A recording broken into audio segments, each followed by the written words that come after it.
to hear Yes. your fellow Utahns testify, and we are anxious to hear your testimony as well. Thank you, Mr. Chairman, and I have a formal introduction which I would ask to be included in the record. Let me give you a little bit of background with respect to this and do my best to try to clear up some ambiguity that may still be hanging over it. There is a sense of urgency with respect to resolving this issue. It is a Utah issue, and it requires, I believe, a Utah-based solution. And as it became clear that this issue was going to arise last year, Mr. Ross Swimmer, excuse me, who's the former special trustee for American Indians, recommended that there were two options for resolving the issue. One would be the Navajo Nation would take over, or the other would be the setting up of a nonprofit with a board of Navajo citizens. And as has been indicated here, the people directly affected in Utah overwhelmingly chose to go the route of the nonprofit. It is true that there is one group out of this, and you have heard from them, that says no, but the vast majority of the Navajos in Utah have said they prefer the second recommendation from Mr. Swimmer, and they have set it up. They have established the nonprofit. They have established the board of directors with oversight and transparency and work with lawyers to make sure that it's done properly. Now, here's the background of how we got here. This goes all the way back to 1933. Congress added approximately 52,000 acres of land north of the San Juan River to the Navajo Nation. It was not part of the Navajo Nation prior to 1933, but it was added to compensate for reservation land that would be withdrawn by the creation of Lake Powell. So the state of Utah at that time insisted that the future oil and gas revenue that would come off of this land be reserved for Utah Navajos. It was, after all, Utah Navajos who were losing their land, and they wanted to be sure that the oil and gas revenue that would come off this land would be dedicated to the Utah Navajos, and this was done with the state as the trustee. So it was set up that the oil and gas revenue would be handled by the state solely for the benefit of the Utah Navajos. Now, by coincidence, all of this came up for review some 35 years later in 1968, and there was an amendment to the 1933 Act to expand the class of beneficiaries to include all Navajos residing in San Juan County, Utah. The author of that amendment was the senator from Utah, Wallace F. Bennett, with whom I was quite intimately acquainted. So that's a strong reason for me to stay interested in this issue. Now, I have heard from the Navajo Nation. They came to see me. The idea that there's been no consultation and no conversation is not entirely accurate. They came to see me, and they said, we guarantee you that if we get control of all of these funds, we will see to it that they still flow to the Utah Navajos. We will just take a small administrative fee for handling them. And you have heard the testimony causing the Utah Navajos to say, we're not entirely satisfied with that. We're not sure that that's what's going to happen. That if all of this money now goes to the Navajo Nation, which has responsibilities far beyond Utah, the temptation to take some of this money away from the Utah Navajos and use it for other imperatives of the Navajo Nation, we're afraid will be overwhelming. And indeed, that was one of the reasons why, given the two choices that were outlined by the special trustee, Mr. Swimmer, they thought it makes more sense for us to establish the nonprofit corporation that will be in charge of this, that will see to it that all of the money that comes from these oil and gas revenues will be available to the Utah Navajos. Now, as I understand it, there are 7 different groups involved in the Utah Navajos that have examined this. All 7 voted for it. The reconsideration that you heard about is coming in 1 of the 7, but the other 6 remain firmly solid in their support for this legislation and this particular approach. So that is the history of it. There is some urgency because the state has said we can no longer perform this function, and we will withdraw from this function at the end of this year. That is the December 31st. I have a letter from the state supporting going forward in the manner that this bill would go forward.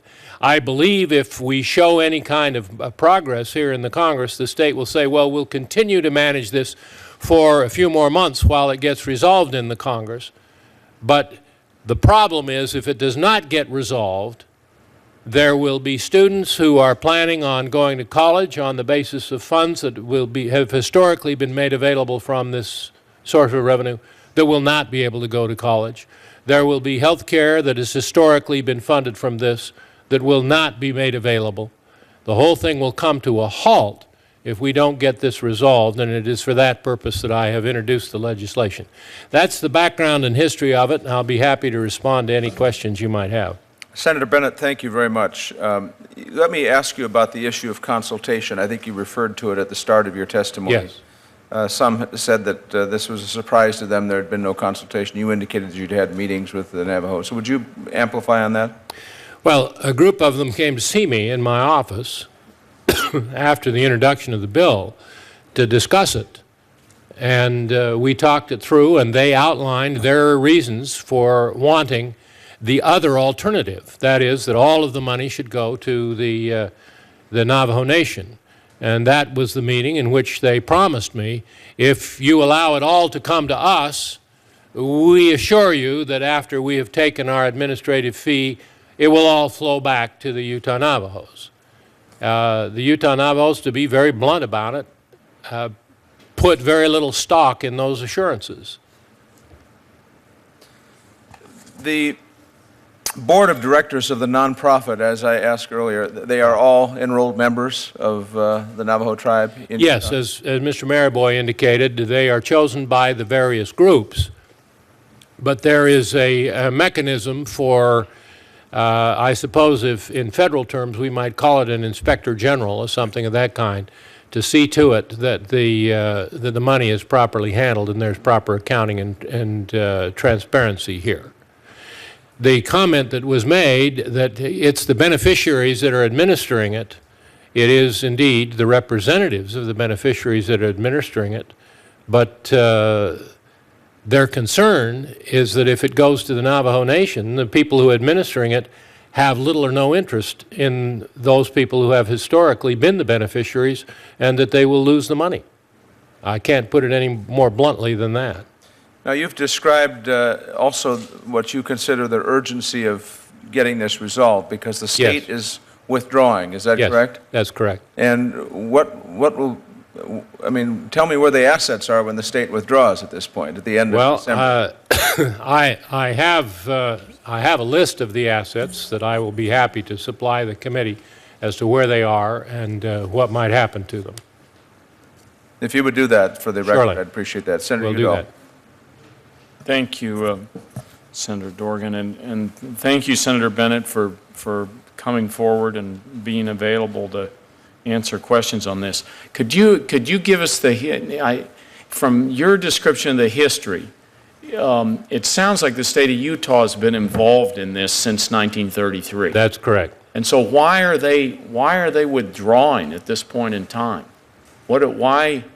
I mean, they clearly, the way it was set up, and then the way, is it your father that amended it in 1968, or your no, there have been clashes. Whoever amended it, they through this entire period of time, you're talking 75 years, we've seen the state of Utah be involved in this, and I assume that it takes some level of understanding of this whole industry and how to do this, and why at this point is Utah just kind of walking away from it?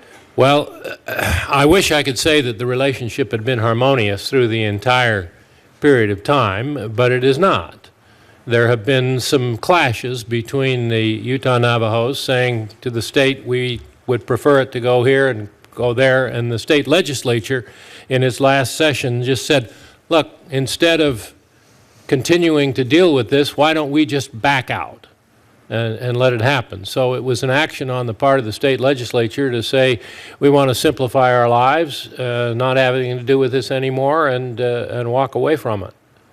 But would you consider it from a financial perspective a pretty sophisticated thing to manage the assets that we're talking about here, and that Utah probably has over time developed some expertise in this area? I will not claim to have examined every aspect of the nonprofit corporation, but I have looked into it to the extent of feeling comfortable with the governance that has been set up, and feel that it would be a responsible agency for handling these funds. And you feel that the managers that the state of Utah had and the expertise that they brought to it, this nonprofit, this Dene Yes. corporation, would have the same kind of talent and expertise and everything in order to manage these funds to make sure that the beneficiaries get a fair deal? They would contract with professional money managers, as the state has done. Yes, I think it would be handled properly. Now, does the state take an administrative fee? No. They have never taken an administrative fee. Not that I know of. So this would be a new development where you would have the that is Navajo correct. Nation take an administrative fee. And the question of what constitutes a small fee is at the moment an unresolved number, and one of the circumstances that is here. I would refer you to the New Mexico state legislature. I understand that they have taken a position in support of 1690 for some reason that I do not understand. And I've been told that Senator Bingaman is in support of this legislation, but I better leave it at that for you to find out the full details, because I didn't come with all of that directly ready to respond. But because this does involve Navajos in all of these states, New Mexico, Arizona, and Utah, I think there is some background in New Mexico that you might find useful. Senator Bennett, did the governor also endorse Utah getting out of this? Did he express any reservations in terms of the long-term history here? Yeah. The governor did endorse this, and the governor urged the members of the corporation to meet with my staff, which they have at considerable length. Thank you very much, Senator Bennett, for being here today and trying to clarify these issues. Yeah. Thank you, Thank Chairman you, Senator Board. Franken. Mr. Chairman, thank you for convening this important hearing. While today's hearing focuses on the challenges of one tribe in the West, the issues we're facing and discussing today are much larger and impact tribes in my home state of Minnesota and tribes across the country. Appropriate management of tribal assets is vitally important to the long-term economic well-being and self-sufficiency of all tribes, and it's troubling to see persistent problems and disputes in the management of tribal funds and lands, and this hearing is just one step. But I look forward to a continuing dialogue with tribal governments, and thank you, Senator Bennett, for being here. I'm sorry I missed the testimony. I was at another hearing. I guess my one question for you is, Senator, is given that the Utah legislature has passed legislation to remove itself from the role of trustee, what will happen if Congress doesn't act to designate a new trustee for the Utah Navajo Trust Fund? My understanding that under the present circumstance, the funds will be lost to the Utah Navajos. The money that has been being spent is... Oh, I'm sorry, I stand corrected. The state will still be the trustee, but by virtue of the action of the state legislature, there will be no mechanism for the distribution of the funds. So the effect is the same as I was about to say, that the funds will be lost to the Utah Navajos at that point.